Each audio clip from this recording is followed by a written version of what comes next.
Les différents acteurs des chaînes de valeur agricole du Togo auront bientôt un cadre réglementaire de contractualisation. Il s'agit d'un document diagnostic de l'étude sur le cadre réglementaire de la contractualisation dont les CVA portés à validation entre les concernés et le paillage SP.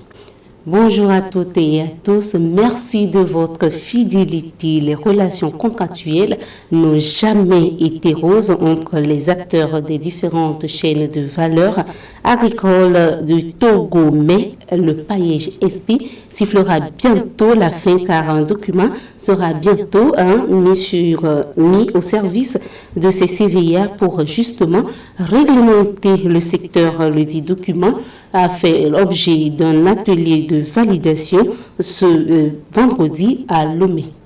Amender et valider le rapport diagnostic de l'étude sur le cadre réglementaire de la contractualisation dans les chaînes de valeur agricole. C'est l'objectif qui a réuni ce 12 février ces acteurs de la mise en œuvre du projet d'appui à l'employabilité et à l'insertion des jeunes dans les secteurs porteurs venus de divers horizons du Togo. En effet, les expériences sur le terrain ont fait sentir le besoin d'élaborer ce cadre réglementaire au service des différents CVA. Le producteur et l'agrégateur n'ont pas le sens du contrat. Pour eux, un papier, c'est un papier. Une fois le papier signé pour avoir l'argent, ça s'arrête là. Donc c'est ce pourquoi nous avons fait d'abord ce travail d'harmonisation de nos outils avec le cadre national pour pouvoir passer maintenant à l'implémentation auprès des acteurs que nous accompagnons.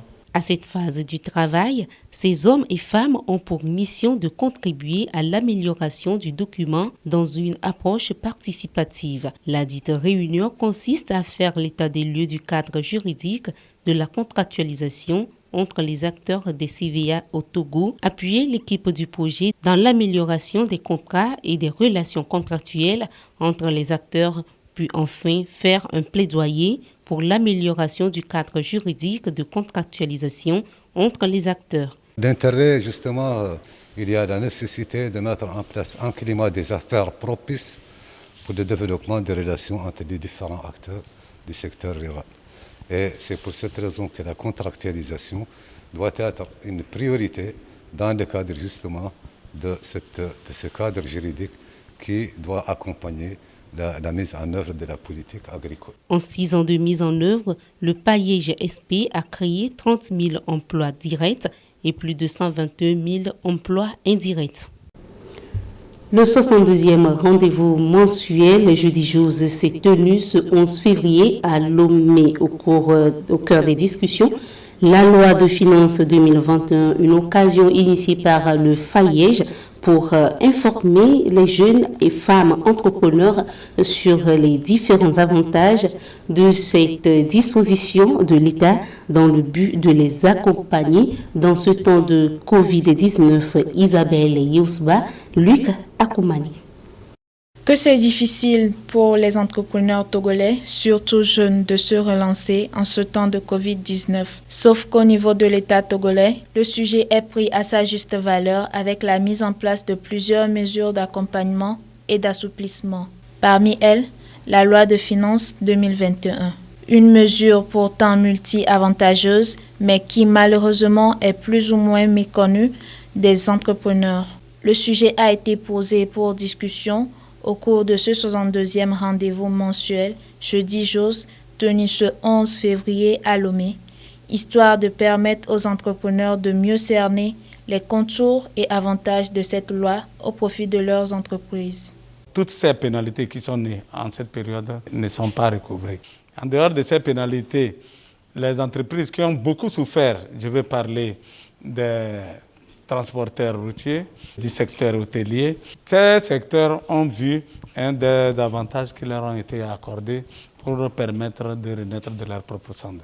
Les PME-PMI qui sont au régime synthétique déclaratif, avant la loi de finances, payaient un minimum de perception en ce qui concerne leur impôt synthétique, 300 000 francs. Ce minimum de perception a été diminué à 20 000. Une bouffée d'oxygène donc pour les participants. Nous trouvons cette séance comme un soulagement et des informations qui viennent pour nous donner encore de souffle dans notre activité. Rendez-vous du donner et du recevoir avec les entrepreneurs togolais. Cette rencontre est une initiative du FAEJ, Fonds d'appui aux initiatives économiques des jeunes. Elle a lieu tous les deuxièmes jeudis du mois. Si vous voyez les populations en masque de protection fait à base de Lopovi, ne soyez pas surpris, c'est tout simplement le génie créateur togolais qui fait ses preuves. Ce sont des Made in Togo. Bayi Franco Dimelo Création, ces masques de protection VIP ont été officiellement lancés jeudi dernier lors d'une conférence de presse. Le tissu local communément appelé Lopovi, souvent considéré comme un tissu lourd, peut quand même servir à fabriquer des masques de protection. La démonstration a été faite par le designer sino-togolais Franco Dimelo ce 11 février lors de la conférence du lancement officiel de ces masques de protection VIP faits à base du Lopovi. Pour l'entrepreneur, il s'agit non seulement de promouvoir la consommation locale, mais également de soutenir les tisserands du Togo qu'il a bien sûr regroupés en un groupement en vue d'une synergie d'action. Ce masque VIP, premièrement pour faire la promotion de la consommation locale et pour le tissu local, le Covid. Les caractéristiques, c'est de qualité supérieure, tissu local en coton piqué, lavable plus de 30 fois, jusqu'à ce que le tissu ne se déchire, si vous voulez. Fibres synthétiques, élastiques. Et surtout, à l'intérieur du masque, vous avez l'étiquette d'instruction de lavage, de repassage, de séchage et les différentes tailles. J'ai eu à approcher le contrôle qualité de l'université de Lomé. Il y a 6 mois, les tests prouvent déjà que c'est anti-projection. C'est un bon masque. Depuis le début de la pandémie au nouveau coronavirus au Togo, la Maison de l'amour de Franco Dimelo Création a fait des dons de masques de protection et de vivres à travers le pays, soit plus de 10 000 masques offerts. Sauf que cette conférence de presse vient changer la donne. Désormais, les masques seront vendus à 2 000 francs CFA l'unité et 3 à 5 000 francs. Quel est alors le processus de fabrication de ces masques VIP de Franco Dimelo? Et justement, dans le prochain élément, nous allons suivre ce processus qui part du tissage des pagnes jusqu'à l'emballage des masques.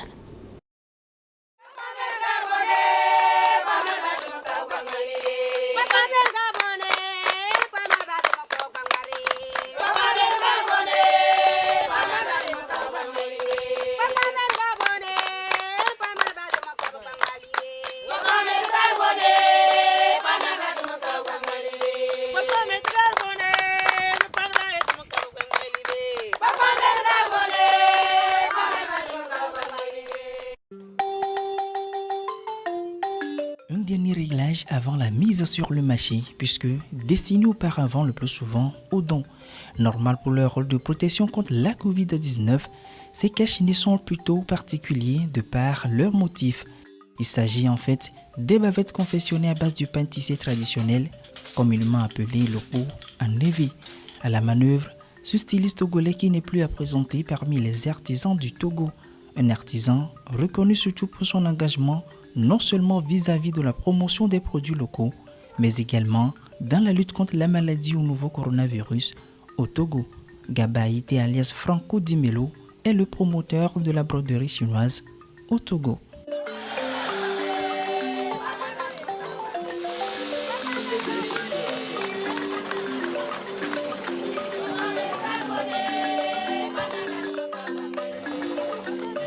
J'ai décidé d'utiliser les tissus locaux pour confectionner des masques. C'est dans le cadre de promouvoir la consommation locale, de promouvoir le tissu local, tissé localement par nos tisserands togolais. La différence, c'est que cette qualité est meilleure par rapport à certains tissus importés. Et puis, nous avons la respiration facile. Nous pouvons les laver plusieurs fois et les réutiliser.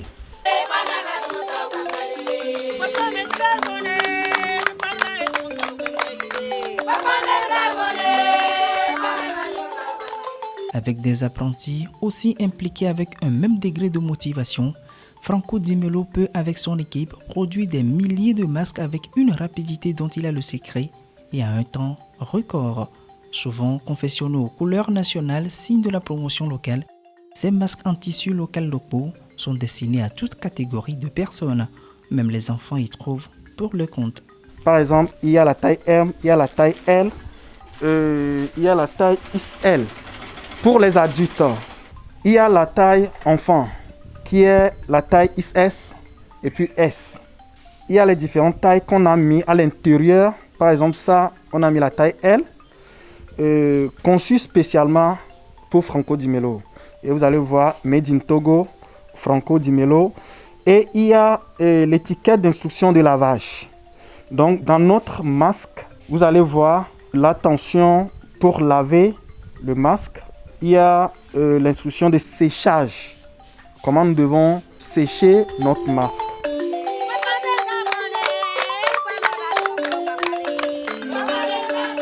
Même si visiblement les masques locaux peuvent paraître moins agréables en termes de respiration vu la qualité du motif, tel n'est pas du tout le cas selon Gaba Haïté.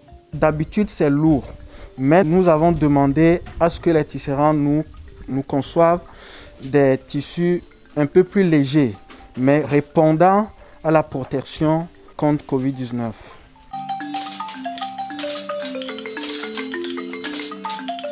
Une garantie confirmée par Elisabeth Savagué, tisserande de métier avec plus de 20 ans d'expérience et principale fournisseuse de Franco en tissu local artisanal.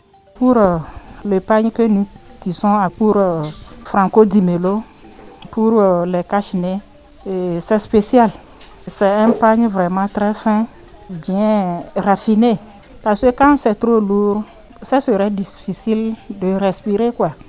Donc on a essayé de faire ça vraiment un peu léger par rapport à ce que nous faisions avant.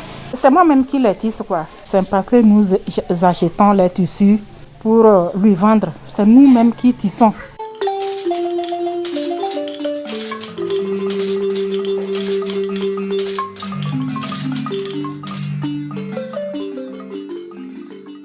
Avec Elisabeth, c'est déjà 2 ans de collaboration qui aujourd'hui tend à s'élargir à tous les autres tisserands du Togo, estimés à 12 000 au total, soit 6 000 en tissu quinté et le reste en locaux.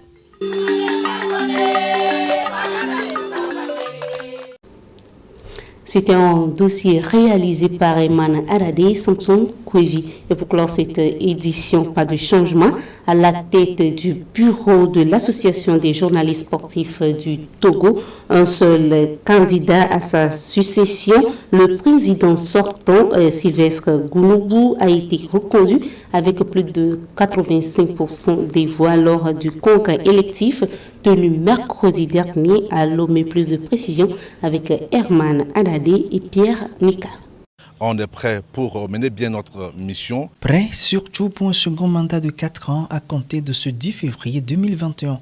Président sortant du bureau de l'Association des journalistes sportifs du Togo, Sylvestre Gounoubou, en fin de mandat et seul candidat à son poste, a tout simplement été plébiscité sans grande difficulté. Simple formalité avant le voting, soit plus de 85% de voix accordées à sa candidature. Une confiance à renouveler, mais qui signifie beaucoup en termes de défis à relever. Et Sylvestre Gounoubou en a conscience. Un nouveau soleil va briller sur la JST. On a mesuré vraiment la tâche qui nous attend. C'est pour cela qu'on a accepté faire de nouveau quelque chose pour l'association. Comme le cas par exemple du défi de la professionnalisation de la presse sportive. On va essayer de travailler un peu plus pour mettre l'association à un niveau très élevé. En mettant surtout l'accent sur la formation des membres. Un chantier bien vaste auquel va s'atteler tout l'ensemble du bureau de 11 membres, parmi lesquels certaines nouvelles figures, mais bien connues de par leurs compétences, tant sur la scène médiatique que sportive. J'ai déjà fait mes preuves dans le domaine du sport en tant qu'ancienne secrétaire générale de fédération. Et c'est normal que je puisse apporter cette expérience-là à mes frères, à mes collègues de la JST. Je pense qu'il est très nécessaire, avec nos compétences, notre savoir-faire, de pouvoir mettre cela à disposition de tous les membres, histoire de pouvoir donner notre image et surtout une nouvelle orientation au travail du journalisme sportif. Cette assemblée générale a été l'occasion de distinguer 2 anciens présidents de l'association, désormais au rang de président d'honneur. Il s'agit de Messa Nyame et de Mana Alanga. Et voilà qui met un point final à cette édition. Merci de l'avoir suivi. Au revoir.